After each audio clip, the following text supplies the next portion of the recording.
Well, hello, America. I got something a little bit different. One of my, well, a friend of mine, he's a subscriber on the channel also, and a few months ago he asked me to do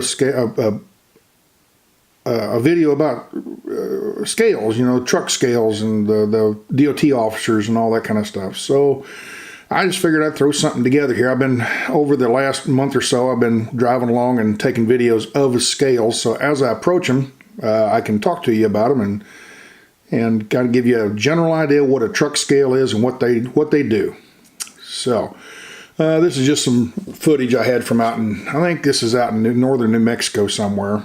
But so anyway, we're getting ready to switch over to Arkansas here. And this is Arkansas on I-30. Just coming out of Texarkana. This is coming up to Hope, Arkansas, and this is a standard scale. This is 90% of the scales out here are very similar to this. It's just an off ramp. Looks like a rest area. And you come off to them, and there's a little scale house up ahead here, and the little lights above look like traffic lights. They'll tell you which lane to get in, and see, it's telling me to go to the right here in the green lane, and they want to weigh me. And actually, right here, I'm bobtail at this point, and they're wanting to weigh me. And one of the reasons is my truck is so big and so heavy on the front. I have to have special tires on the front. They're heavy flotation tires. And I'm over 12,000 pounds. Most trucks are about 12,000 pounds on the front. And I'm 13,000 pounds. And what they're having me do here is, I'm not overweight. I'm legal for 20,000 pounds. But when it goes over 12, the machine inside tells that light to switch me over to this lane. And they'll have me pull up here and stop. And they're inside that booth right there looking out at the truck and making sure that I've got big enough tires. And they're experienced enough to know that, you know, those tires that I have on there, they can just look at them. They don't have to walk out and actually inspect them. They can look at them, just eyeball them and go, oh yeah, those are big enough. And they let you go. So then I'm merging back over into the other lane and getting ready to get on the on-ramp and back up to the highway speeds. So, I remember the first time I ever went into one of these scales. I was 30 years ago. I was a rookie. I didn't know anything. I didn't know what a scale was. And I blew this scale coming out of Texas. Drove right by it. Didn't have a clue. Went over to Tennessee, blew past that scale too. And the truck driver hollered at me on the radio wanting to know, why in the heck are you going by the scales, driver? And I'm like, what are you talking about? What's a scale? I had no clue. And he taught me. That's how you used to learn. You learn, you know, on-job training from, you know, the other senior drivers. It's a little different now with people aren't on the CB like they used to be. So anyway, it's hard to learn stuff nowadays. You just used to overhear it from other truck drivers, and you'd learn a lot. But now you just, I don't know how the young guys do it. So anyway, this is a scale on Highway 59 just south of Lufkin, Texas. It's down by Diboll, Texas. And this is where I was heading down to Houston. And this is a kind of an odd Texas scale. It's not the real fancy off-ramp like a rest area. It's a much sharper corner here, and then you go in and there's a gate all the way, a fence all the way around it, and it's you know, it looks different than most. And it's a very heavy inspection area here. Most scales have you go by, and they're checking things like your permits and mainly your fuel tax. Make sure you've paid your fuel tax and stuff like that. And you're up to date on that. This one here is more centered toward inspections, and you'll see what I mean here. As soon as this truck gets out of the way, you'll see the pit and everything. And they're much more into crawling under the truck and checking all your mechanicals about the trucks. So they check paperwork and all that too, but each state has their own priorities, it seems. Some states are real inspection heavy, where they're mechanically inspection. You know, they really want to check your truck out. And see how the blue thing I'm driving over right now, this is a scale. And then there's a bit of a pit, and they'll crawl around on the creepers underneath there and check your truck out. And it's real hot and muggy today on this day here, and I don't think these guys are wanting to work too hard. They got their nice clean uniforms on. I don't think they want to get them dirty. So anyway, they're looking for, as you drive by, they're just looking for something that stands out to them without crawling around underneath the truck. Just as you drive by, if they see a tire that doesn't have enough tread on it or something like that, that's the kind of stuff they're looking for on this day. So, and then we get out here, and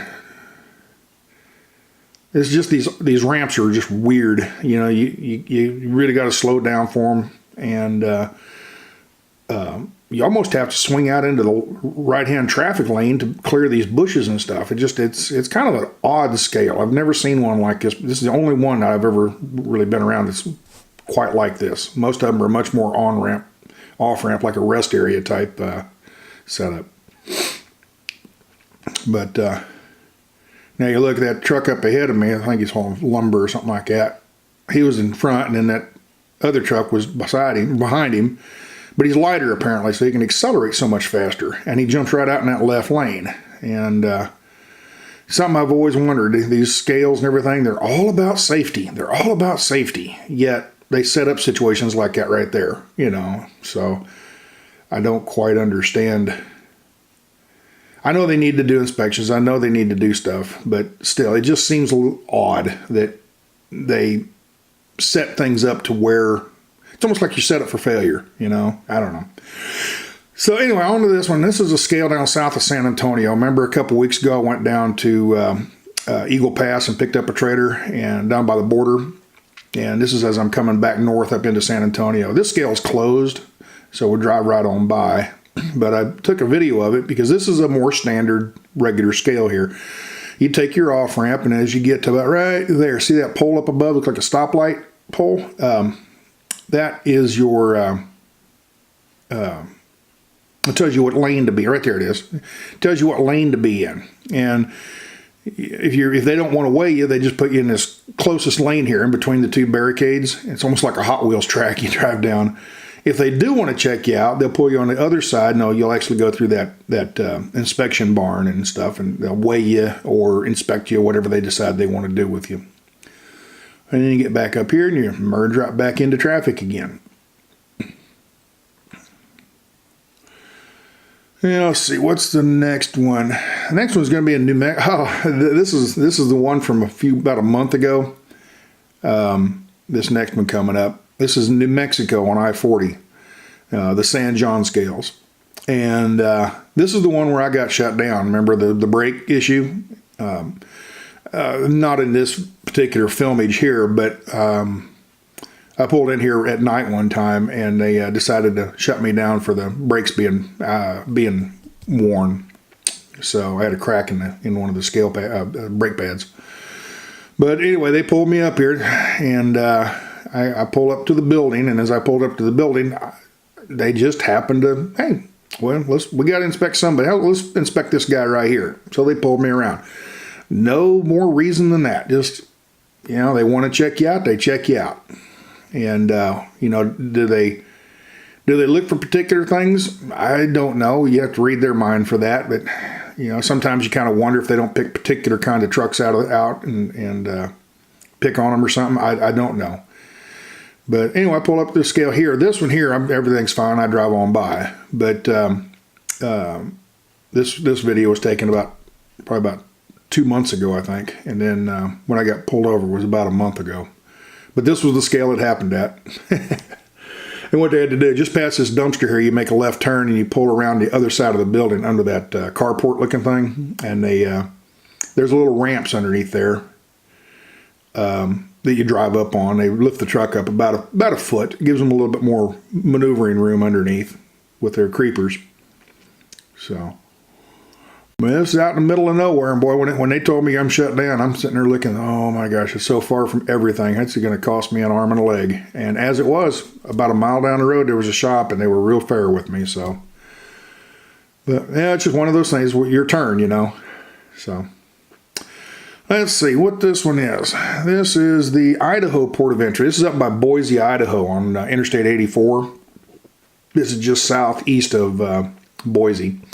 And this is what they call a port of entry. The New Mexico one back there was a port of entry, and this is a port of entry.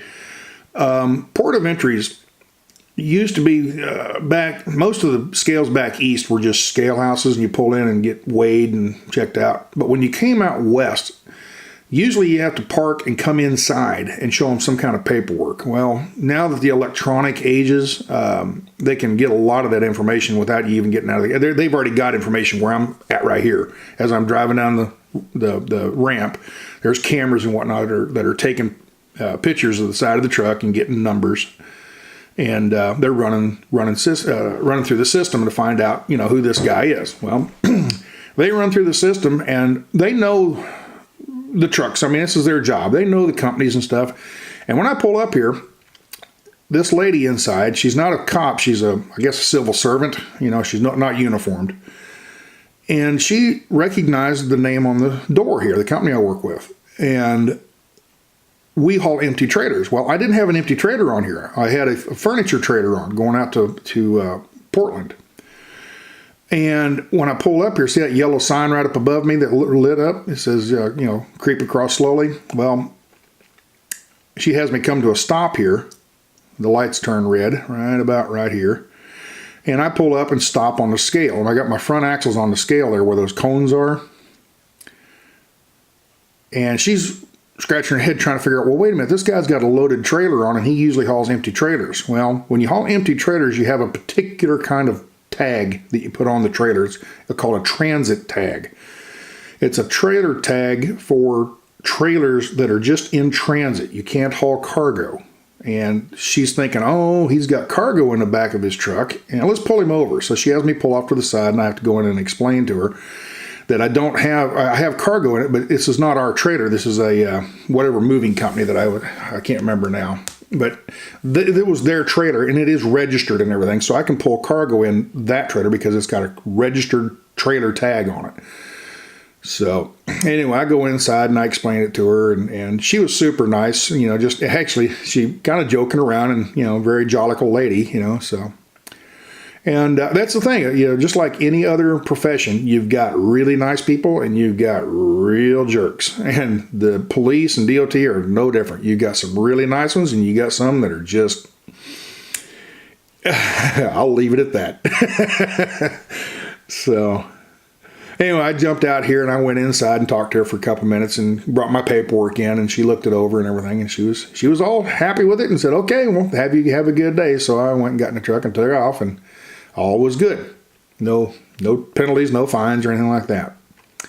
All right, this is the last one. There's much more scales, many more scales in the country, but as far as this video here, this is the last one. This is the port of entry in Wyoming, and this is coming out of Salt Lake City, coming up across 80, coming into Wyoming, in Evanston, Wyoming. And this is a true port of entry where you have to pull in and actually go in and show them your paperwork. And this has been like this ever since I have been driving. Wyoming has always made you pull in and come inside and show paperwork. They want to physically see your permits. And most scales don't do that. Most states don't bother with that. But Wyoming always has and probably always will. So anyway, this is almost like what they call a super coupe. And it's you'll see when we get up closer to it. It's quite the complex. And they're bigger ones. There's some bigger scales. They built a new one out in California here recently in the last few years on Interstate 15 between LA and Las Vegas. And I guess that the off ramp is like 5 miles long. It's just I've never been across it, but I've heard about it, and it is something else. So anyway, as you come up there, you saw that green sign. I'm following the lane that they tell you to get into. And when you get up here, there's signs I'm reading along here telling me what to go, where to go and what to do. But basically, you loop around the building and you park and you go inside the office. Right there's the office, and they check your paperwork. They're all really nice about it. Very seldom. They're pleasant people. Never had any trouble with Wyoming. And as long as you got your paperwork in line, they see the signs right here. See the red and the green. It's telling me to pull around. Now, if for some reason they didn't want me to come inside, they would reverse those signs and I could have just got right back on the freeway right there. But I think 99% of the trucks have to pull around here and park. And you park and you go inside and you show them what they want to see, and hey, they're happy with you, and down the road you go. Now, there's one of them oversized trucks. He's in there showing them their oversized, all the permits that he has for there's tons and tons of paperwork you got to do on those kind of loads. That's why I've never been interested in doing it. I'm interested in watching it. I don't really want to do it myself though. So anyway, I guess that's about it. This is the last one, and I hope it answered a few questions. I don't know if I did a very good job of this, but yeah, most people never pull into these. They're in a car and they just drive right on by, and for all they know, it's probably a truck rest area or something. They don't have a clue what it is. So now you got a better idea. Some of the things we go through out here on the road, and it's not bad, it's not good, it's just what it is. So, all right, adios, people.